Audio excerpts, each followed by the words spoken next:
Okay, so let's get right into the logic. Deductive logic. Information measurement theory. It explains why things are and happen based on measurements. It's to minimize decision making. Okay, so let's get right into this. There's something called dominant in this class. Dominant is when everyone can see it. It's so dominant you can't make a mistake. When it's dominant, it's simple. When it's dominant, you can predict the future outcome. If I release the bottle, what's going to happen to it? It's going to fall. It's a law of gravity. It's a natural law. It's going to happen. If I run this 100 times, it's going to happen every time. Okay? This is dominant and simple. When something is dominant and simple, is the risk of predicting the future state go up or down? Down. Does the need for decision making go up or down? Down. Which means when you're wanting to predict the future outcome, decision making is a good thing or a bad thing?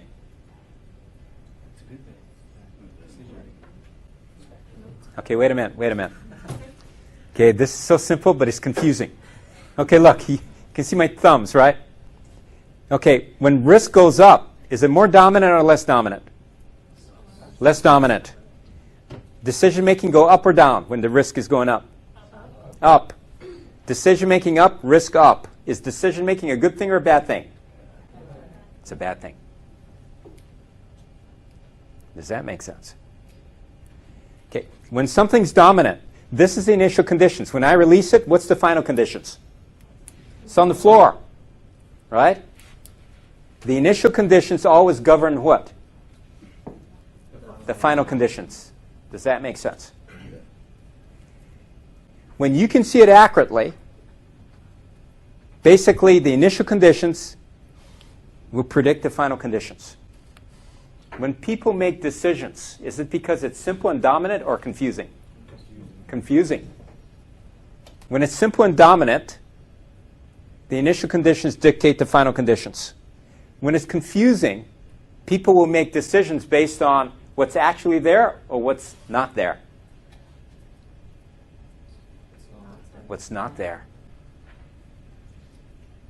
They're guessing. Because if they actually understood what was there, the decision making would go what? Go away. Because that governs the future conditions. So the first lesson in this class is decision making. Is it a good or bad thing? It's not a good thing. Isn't that interesting? Yeah. You take anything. You take sports, right? The quarterback, right? He's looking around, right? The more he can observe and understand and predict the future. Is the speed going to speed up or slow down for him? Speed up. Oh, slow down. Slow down. In other words, when I can predict what anybody's going to do, the time makes more sense to me or less sense? Do I need time more or less if I can predict the future? Less. Does that make sense? If I can see in the future, right, time means less to me. Why? Because I don't have to wait until that time before I know what's going to happen. I can already know. What I'm trying to explain to you is if we actually see the initial conditions, we can predict into the future. When you can predict into the future, things slow down around you because nothing ever surprises you anymore. Like the Matrix. Yeah, you know, I haven't had the patience to sit through the Matrix movies. Right? But people tell me it's the same idea. Okay, so when you can predict into the future, time has less meaning. Because it doesn't matter if it's the future already or the present. You still know what's going to happen. Therefore, time slows down. Does that make sense? So we're trying to minimize decision making. We're trying to understand why everything happens. Next. Inductive versus deductive. Next. When you look at the whole world as an event, you can go closer. Next. Next. We actually are going to pinpoint this town called Brattleboro. Next. And what happened? They had a flood, right? Well, this person whose house this was, right, I mean, he was really surprised. But there was a rationale behind why there was a flood here. He just doesn't know it, right? Next. Inductive logic is when we really don't know what's going on. So what we try to do, we try to explore things and come up for theories on why something is going on. Next. When it's deductive, we understand simple ideas that are dominant. And then all we do is we show application. Which takes greater capability?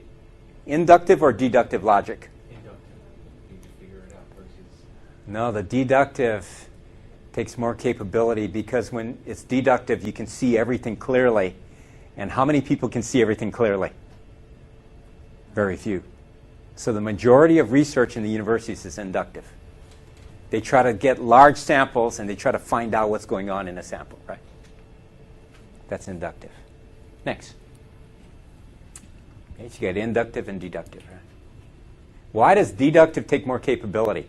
Because deductive, you have to be able to observe and actually see what's going on.